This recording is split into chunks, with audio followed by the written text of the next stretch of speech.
नमस्कार, 99 न्यूज के इस बुलेटिन में आपका स्वागत है। मैं हूं आपके साथ सोमनाथ तिवारी। बढ़ते हैं खबरों की ओर। प्रधानमंत्री आज बंगाल के आसनसोल में जनसभा को संबोधित करते हुए ममता बनर्जी पर जमकर हमला बोला। प्रधानमंत्री ने कहा कि सबों पर राजनीति करने की दीदी की बहुत पुरानी आदत है। ऑडियो क्लिप में ममता बनर्जी शीतलकुची से टीएमसी उम्मीदवार से कथित तौर पर यह कहती सुनाई देती है कि वह सीआईएसएफ कर्मियों द्वारा चलाई गई गोली से मारे गए 4 लोगों के शवों के साथ रैलियां करें। मोदी ने कहा कि कूच बिहार में जो हुआ उस पर कल एक ऑडियो टेप आपने सुना होगा। लोगों की दुखद मृत्यु के बाद दीदी किस तरह राजनीति कर रही है, ये इस ऑडियो से सामने आता है। इस ऑडियो में कूच बिहार के टीएमसी नेता को कहा जा रहा है कि मारे गए लोगों के शवों के साथ रैली करो।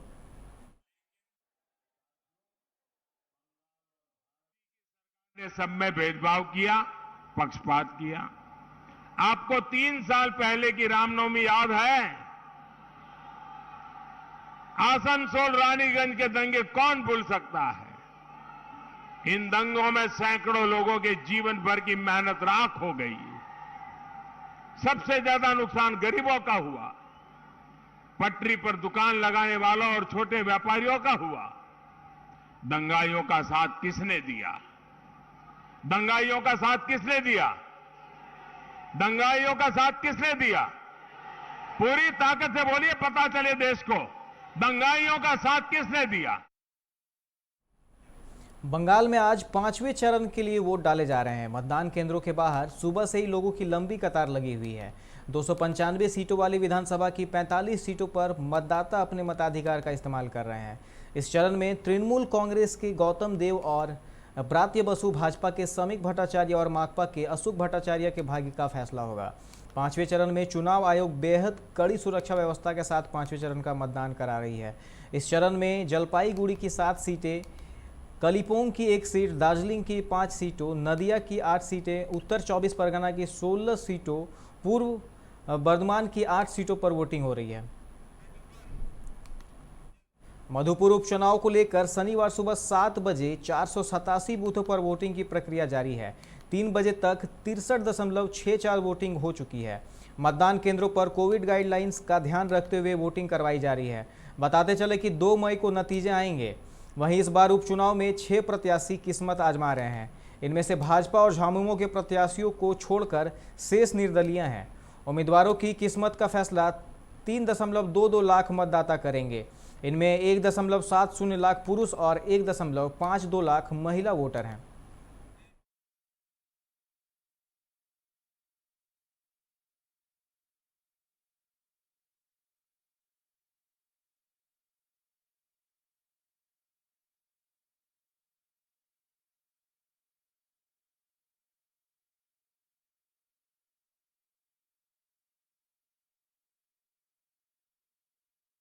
कोरोना के बढ़ते हुए संक्रमण को देखते हुए जिला प्रशासन ने शनिवार को झारखंड बंगाल अंतर्राज्यीय चेक पोस्ट चिरकुंडा एवं मैथन पर कोविड जांच शुरू किया है, जहां बंगाल से आने वाले सभी राहगीरों की कोविड जांच की जा रही है।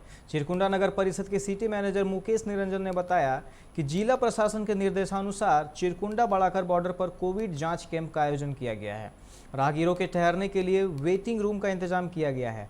जांच के दौरान जो भी लोग संक्रमित पाए जा रहे हैं उन्हें निरसा स्थित पॉलिटेक्निक कोविड सेंटर भेज दिया जा रहा है।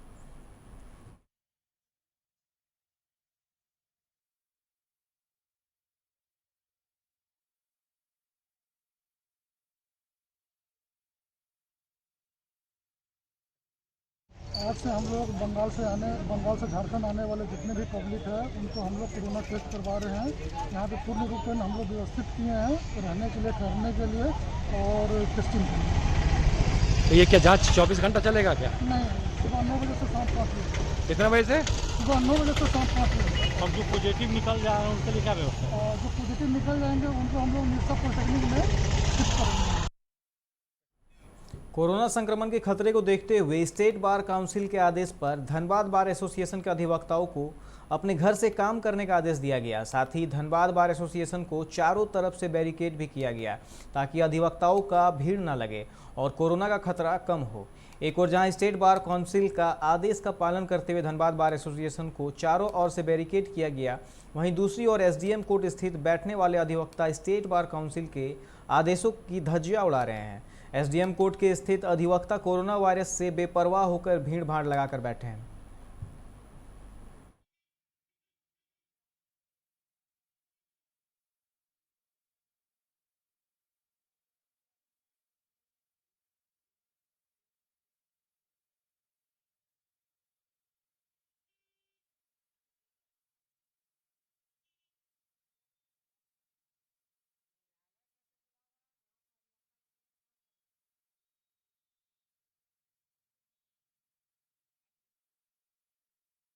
सरायकेला के ईचागढ़ प्रखंड के सोड़ो पंचायत भवन प्रांगण में आज तेजस्विनी परियोजना की ओर से नशा मुक्त भारत अभियान के तहत रैली निकाली गई।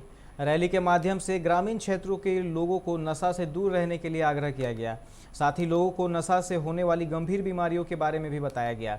इस अवसर पर तेजस्विनी परियोजना के क्षेत्रीय समन्वयक पूर्णिमा महंती, क्लस्टर कोऑर्डिनेटर चंदन कुमार महतो, कुमार कमलेश, लाल मोहन महतो, कल्पना उराव, ममता गोप आदि मौजूद रहे।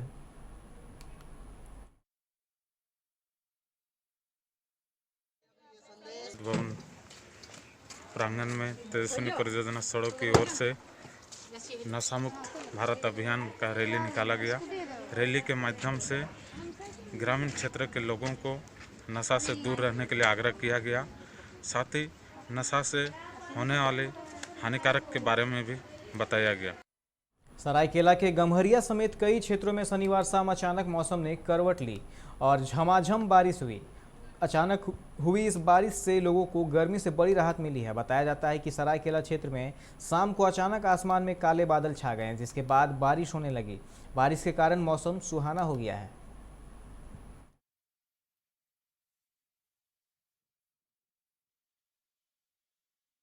सरायकेला के छोटा गम्हरिया पंचायत सचिवालय में शिविर लगाकर शनिवार को 85 लोगों को कोरोना का वैक्सीन दिया गया। डॉक्टर रत्नाकर ने बताया कि छोटा गम्हरिया में रविवार को भी शिविर लगाया जाएगा। वहीं 17 से 30 अप्रैल तक विभिन्न पंचायत सचिवालयों में शिविर लगाकर संबंधित लाभुकों का टीकाकरण किया जाएगा। इस मौके पर पंचायत प्रधान निरोला सरदार, ग्राम प्रधान सूरज महतो, पंचायत सचिव गौरचांद महतो, अमृत महतो, लखनलाल महतो, माधव चंद्र महतो आदि उपस्थित थे।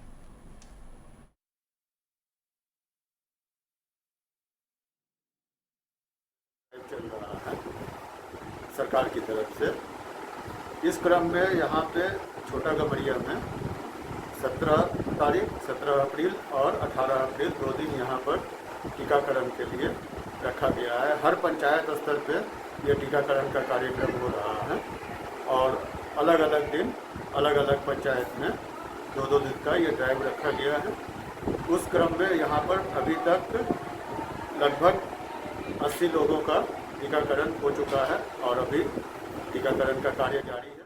सरायकेला के तिरुलडी प्राथमिक स्वास्थ्य केंद्र की एक एनएम का आज कोरोना पॉजिटिव रिपोर्ट आने के बाद स्वास्थ्य केंद्र को सैनिटाइज किया गया और एनएम को बेहतर इलाज के लिए कोविड अस्पताल में भर्ती कराया गया है। इस बारे में जानकारी देते हुए डॉक्टर बलराम मांझी ने बताया कि निजी स्तर के जांच में एनएम कोरोना पॉजिटिव पाई गई है, जिसको लेकर पूरे अस्पताल को सैनिटाइज किया गया।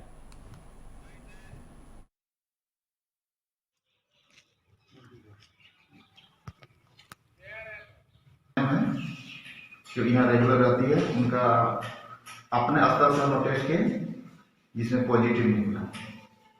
उसी के चलते हम लोग कोविड पॉजिटिव निकला, उसके लिए हम लोग सैनिटाइज कर रहे हैं ताकि आने वाला आपको इस तरह का घटना ना हो। फिलहाल हम सैनिटाइज कर रहे हैं। सबसे पहला काम डिस्टेंस मेंटेन करवा रहे हैं, मास्क लगाने के लिए तरबीयत कर रहे हैं। कोरोना के दूसरे लहर को देखते हुए आज बांकुड़ा नगर निगम की तरफ से एक जागरूकता रैली मचान ताला इलाके से निकाली गई। इस रैली में बांकुड़ा नगर निगम की प्रशासक अलका सेन, मजुमदार प्रशासक मंडली के सदस्य दिलीप अग्रवाल और गौतम दास उपस्थित थे। इस रैली के दौरान लोगों के बीच मास्क बांटे गए। इस संदर्भ में दिलीप अग्रवाल ने कहा कि बांकुड़ा के कटारडांग इलाके में कोरोना जांच की जा रही है। हफ्ते में सोमवार से शनिवार दोपहर 3 बजे से 5 बजे तक यह जांच की जा रही है। उन्होंने कहा कि किसी को भी कोरोना जैसे लक्षण हो तो वह वहां जाकर जांच करवा सकते हैं।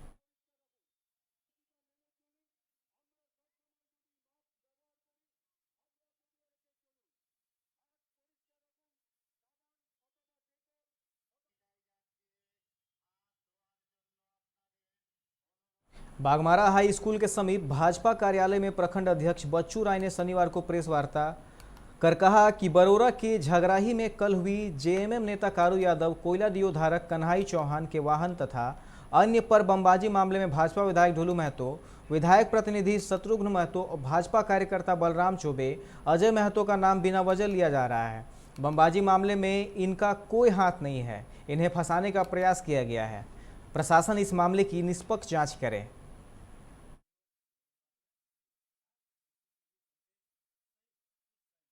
जितने भी लोग उस स्कॉर्पियो में सवार थे, सारे के सारे लोग खुद हिस्ट्री सीटर हैं, जिला बदर हैं। उनका अगर अपराध खंगाला जाए तो थाना से लेकर के जिला, सभी थाना बाघमारा से लेकर जिला तक, तो उन लोग के ऊपर में खुद गंभीर आरोप है। पुलिस प्रशासन निष्पक्ष जांच करे।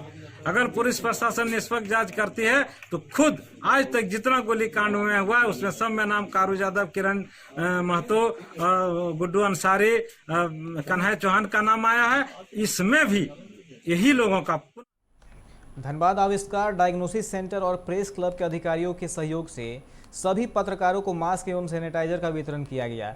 इस मौके पर आविष्कार डायग्नोसिस के प्रोपराइटर ने कहा कि कोरोना की दूसरी लहर पहले से भी ज़्यादा खतरनाक है, इसलिए अपने को सुरक्षित रखते हुए पत्रकार अपना कार्य करें। समाचार संकलन के दौरान पत्रकार कोरोना महामारी काल में अपनी जान जोखिम में डालकर समाज हित में काम करते हैं। इन्हें सुरक्षा प्रदान करना अति आवश्यक है। इस उद्देश्य से सैनिटाइजर और मास्क का वितरण किया गया है।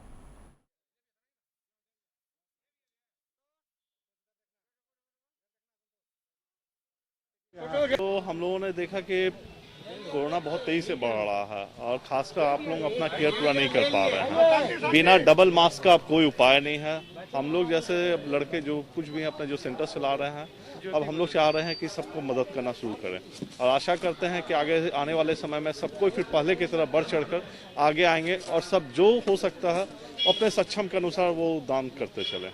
स्थिति बहुत भयानक होने जा रही है और कोरोना का बचाव अब सिर्फ मास्क और सैनिटाइजर है। अभी के समय में जो स्थिति बन गई है, सुरक्षा सबसे ज़्यादा ज़रूरी है और पत्रकार जो हैं सबसे ज़्यादा अभी हर जगह जा रहे हैं, अस्पतालों में सभी जगह रिपोर्टिंग के लिए जा रहे हैं। उनकी सुरक्षा बेहद ज़रूरी है और मास्क और सैनिटाइजर सबसे बेहतरीन सुरक्षा है, कवच है। ऐसे में प्रेस क्लब की तरफ से देवेंद्र जी के सहयोग से ये कार्यक्रम का आयोजन किया गया है, जिसमें सभी सदस्य जो प्रेस क्लब के जो सक्रिय सदस्य हैं सभी को ये मास्क और सैनिटाइजर का वितरण का काम आज शुरू किया गया। सभी तक ये पहुंचेगा, इस बात की भी सुनिश्चित की जाएगी।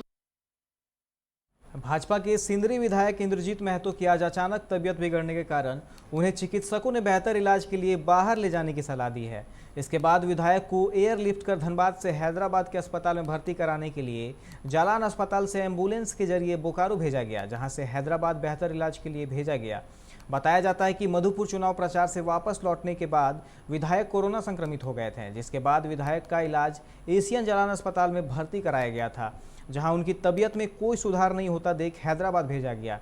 बताया जाता है कि शुक्रवार शाम को तबीयत बिगड़ गया था। कोरोना संक्रमण के चलते फेफड़े में 25% इन्फेक्शन होने के कारण सांस लेने में तकलीफ हो रही थी।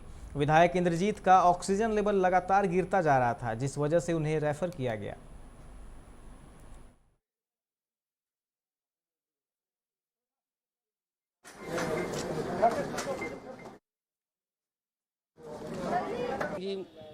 कोरोना पॉजिटिव हो गए थे मधुपुर के इलेक्शन में, उसके बाद यहाँ एडमिट हुए, 4-5 दिन से एडमिट थे। लेकिन कल उनको अचानक ऑक्सीजन लेने में दिक्कत हो गया, ऑक्सीजन लेवल काफ़ी घट गया, तो बिना सपोर्ट का वो सर्वाइव नहीं कर पा रहे थे। तो उनको सपोर्ट देने के लिए ऑक्सीजन दिया गया है और ऑक्सीजन देने से वो फिलहाल ठीक है।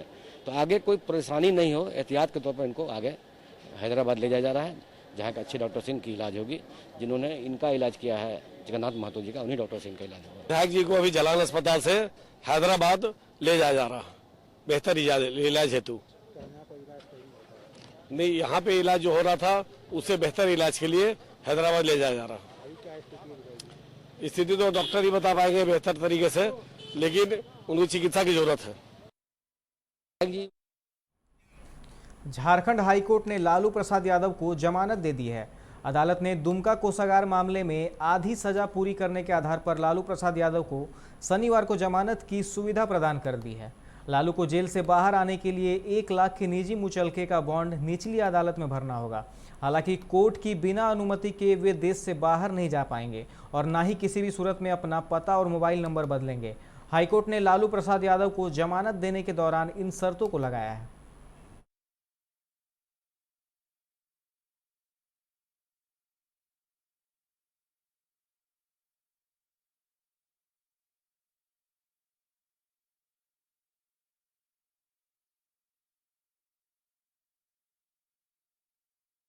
फिलहाल वक्त हो चला एक छोटे से ब्रेक का, मिलते हैं ब्रेक के बाद।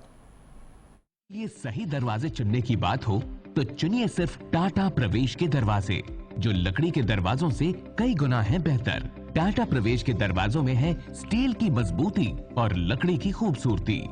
टाटा प्रवेश के दरवाजे फ्रेम और एक्सेसरीज के साथ फैक्ट्री में तैयार किए जाते हैं। लकड़ी के दरवाजे बनाने के लिए बहुत से लोगों से संपर्क करना पड़ता है, जो कि इस समय नुकसानदायक हो सकता है।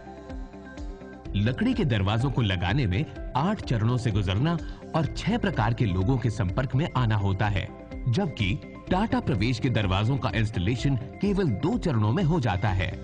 बस अपना दरवाजा चुनें, उसका आकार नापें और नो टच डिलीवरी पाएं। इसे हमारी प्रशिक्षित इंस्टॉलेशन टीम द्वारा लगाया जाता है, जो सैनिटाइजेशन प्रोटोकॉल्स का ख्याल रखती है। टाटा प्रवेश के दरवाजे लकड़ी के दरवाजों से कई गुना मजबूत होते हैं और आपके परिवार को सुरक्षित रखते हैं। स्टील के बने होने के कारण इन दरवाजों में स्वाभाविक रूप से न तो दीमक लगता है और न ही इनमें आग पकड़ने का डर होता है। टाटा प्रवेश के दरवाजे मेंटेनेंस फ्री और वेदर प्रूफ होते हैं। सामान्य लकड़ी के दरवाजों की तरह ये न तो सिकुड़ते फैलते हैं और न ही इनमें दरार आती है। लकड़ी के दरवाजों की गुणवत्ता और उनका टिकाऊपन प्रमाणित नहीं होता, जबकि टाटा प्रवेश के दरवाजे उम्दा फिनिश, कई डिजाइन के और 5 वर्षों की वारंटी के साथ आते हैं। एक बात और, लकड़ी के दरवाजों के लिए जंगलों की कटाई होती है, वहीं दूसरी ओर टाटा प्रवेश के दरवाजे पेड़ों को कटने से बचाते हैं तथा ये 100% रिसाइक्लेबल होते हैं। अब ये आप पर है कि आप अपने घर में कौन सा दरवाजा लगाना चाहते हैं। बेस्ट चुनिए, टाटा प्रवेश के दरवाजों और खिड़कियों को चुनिए।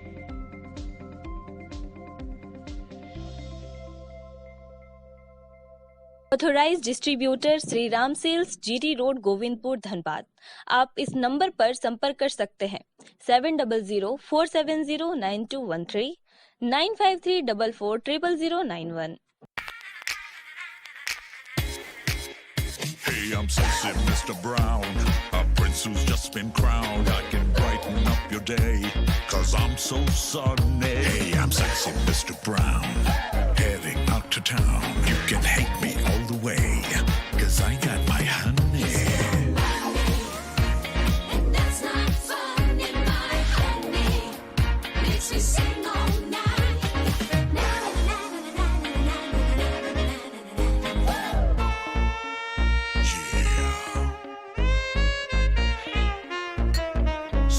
Mr. Brown. Your wait for sheer extravagance is over. Presenting Kia Carnival. Bookings open.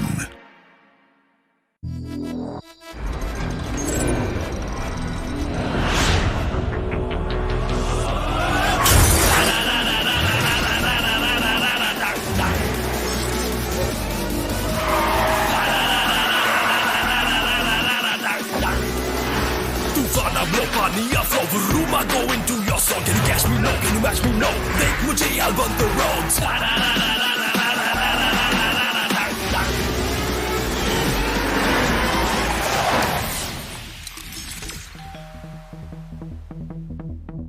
Hi. You're early. I know. XUV 300. Authorised dealer model fuels, Dhanbad, Bokaro, Giridih. आप इस नंबर पर संपर्क कर सकते हैं 8929207235, 8929207236, 9711355896। जय TMT, भरोसा अटूट एवं सुरक्षित निर्माण का।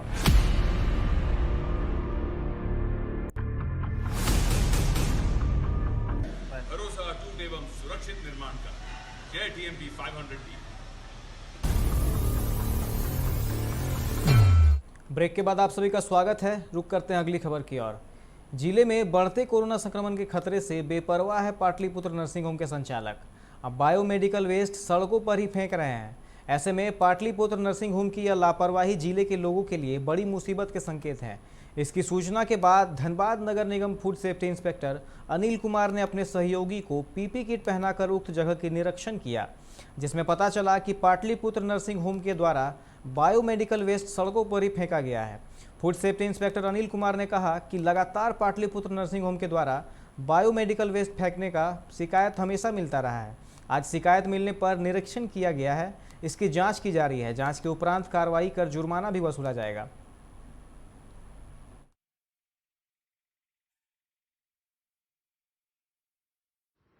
सुपरवाइजर के थ्रू मुझे सूचना मिली कि पाटलिपुत्र नर्सिंग होम द्वारा जो है बायोमेडिकल वेस्ट नगर निगम के डस्टबिन में फेंका हुआ है। बाहर भी फेंका हुआ था रोड पे।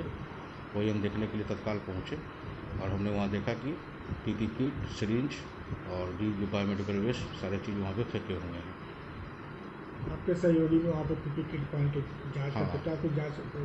जाँच में उनके जो है जो भी है आपका पीपी किट मिला।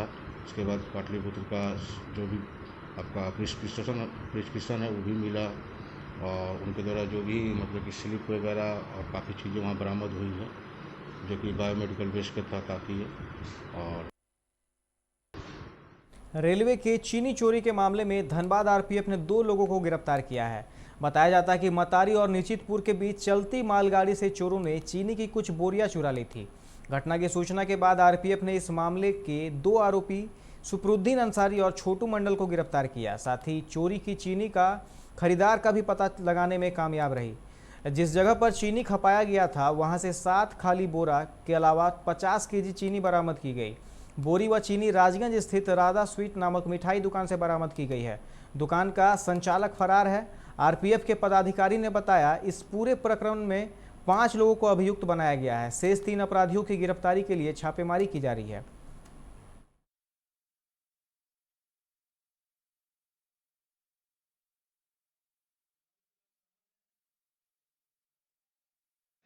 मिला था कि मतारी और निश्चितपुर के बीच में एक चीनी लोड मालगाड़ी से कुछ अपराधियों ने कुछ बोरा चीनी चोरी किया था।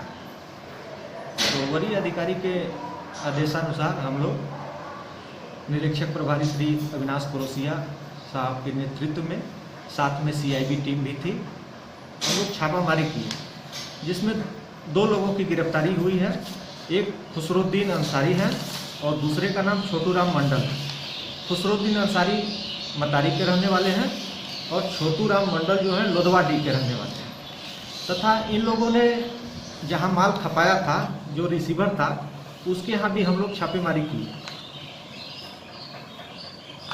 जो कि राजगंज का रहने वाले हैं। उनकी एक मिठाई की दुकान है राधा मिष्ठान भंडार। वो तो मौके पर नहीं मिले, फरार हो गए, परंतु उनके दुकान से 7 बोरा खाली चीनी का बोरा मिला है तथा एक बोरा भरा हुआ है जिसमें लगभग 50 केजी चीनी बरामद हुआ है।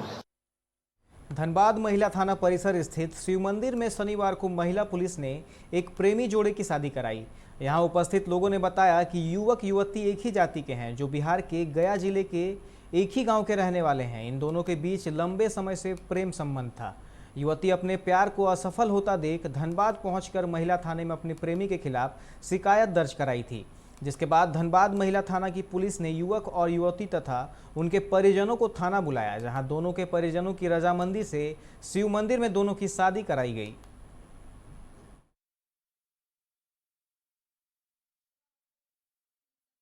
लव मैरिज का चल रहा था, मैं शादी करना चाहती, शादी करें। तो क्या ये फरार चल रहा था? कहाँ लव मैरिज, कहाँ मतलब कहाँ से आपको अफेयर हुआ? आप कहाँ रहते हैं? गया में। तो जहाँ धनबाद यहाँ ये ड्यूटी करते हैं। ड्यूटी करते हैं? क्या चीज़ में? ग्रुप डी में है, रेलवे में। हाँ, रेलवे ग्रुप डी में।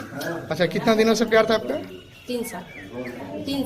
3 साल से। तो आज महिला था लिखित शिकायत कब दिए थे, कहाँ दिए हैं? यहाँ महिला थाना। महिला थाना में कब दिए थे? 2 महीने पहले। 2 महीने पहले। 2 महीना पहले। तो आज क्या बोले? आज बोले राजी हो गया कि ठीक है शादी कर लीजिए।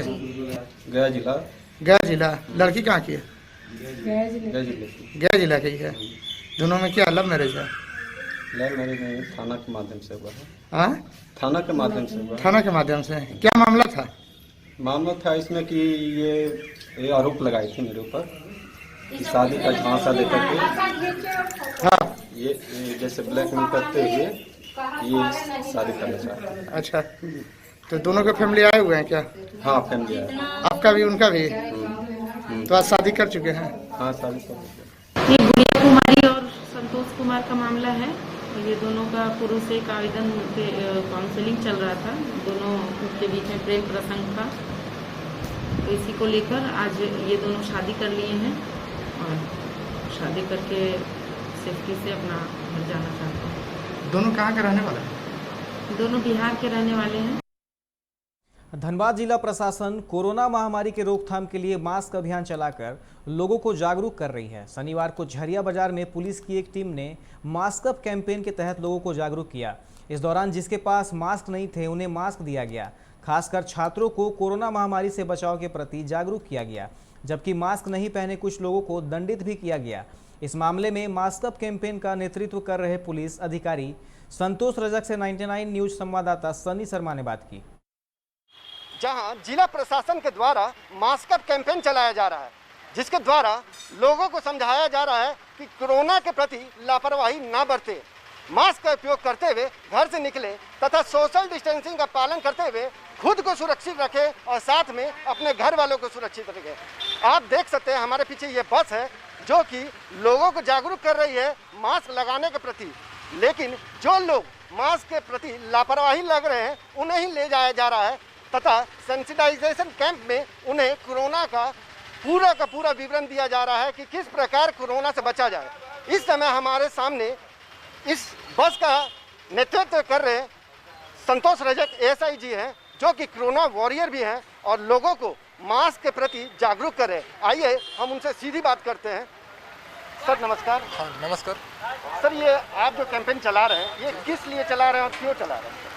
हम लोग ये कैंपेन इसलिए चला रहे हैं क्योंकि ये अभी देश दुनिया में कोरोना बहुत तेज़ी से फैल रहा है और उसको रोकने का एकमात्र विकल्प हम लोग पास यही है कि मास्क पहने और इसके प्रति जागरूक बने रहें, क्योंकि और वैक्सीन भी दिया जा रहा है तो लोग वैक्सीन ले, मास्क पहने, सोशल डिस्टेंसिंग का पालन करें।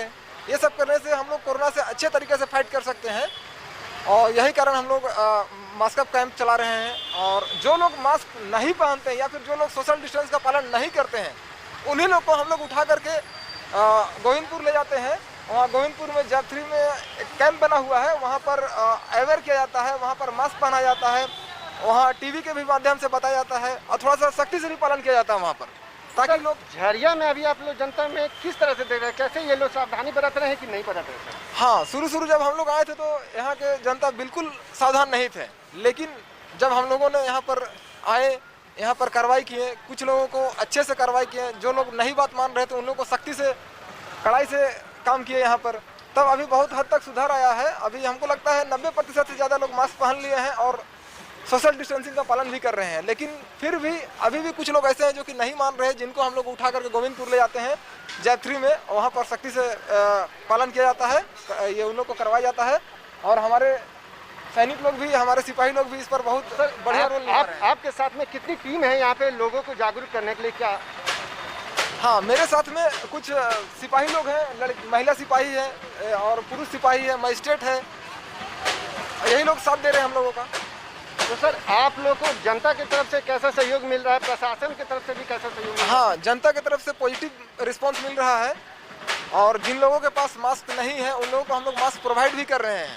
आज देखा गया कि लगातार आदमी आप लोग का बस देखते हैं तो खौफ जाते हैं कि हो सकता है हमें उठा के ले, लेकिन सर आज एक अलग ही रूप देखा गया कि आप लोगों ने छोटे छोटे बच्चे, महिलाओं को मास्क का वितरण किया, तो सर इसमें क्या करें? हाँ, हम लोगों को लगा था कुछ दिनों से कि हम लोग सिर्फ सख्ती से ये कर रहे हैं, लेकिन आज हम लोगों को लगा कि नहीं, इनमें कुछ इसका दूसरा पहलू भी है जिसको हम लोगों को प्यार से वो किया जा सकता है और इसी कारण से हम लोग मास्क बांट भी रहे हैं और उन लोगों को मतलब कि इसके बारे में जागरूक भी कर रहे हैं। कोचिंग में भी जाकर के बोल रहे हैं ताकि कोचिंग में ज़्यादा से ज़्यादा संख्या में लोगों को सिखाया जा सके। कोचिंग में बच्चों को बोल रहे हैं कि आप लोग जहाँ से बिलोंग करते हो वहाँ पर के लोगों को इसके बारे में जागरूक करो ताकि मैक्सिमम लोगों को इसके बारे में जागरूक किया जा सके। तो ये थे हमारे साथ संतोष रजक जी, जो कि एसआई हैं और इस बस का नेतृत्व कर रहे हैं। इनके साथ भी पूरी टीम है जो कि मुस्तैदी के साथ कोरोना के प्रति लोगों को समझा रही है कि लापरवाही ना बरतें। झरिया से 99 न्यूज़ के लिए सनी शर्मा। अभी के इस बुलेटिन में फिलहाल इतना ही। तमाम खबरों के लिए आप देखते रहें 99 न्यूज़। नमस्कार।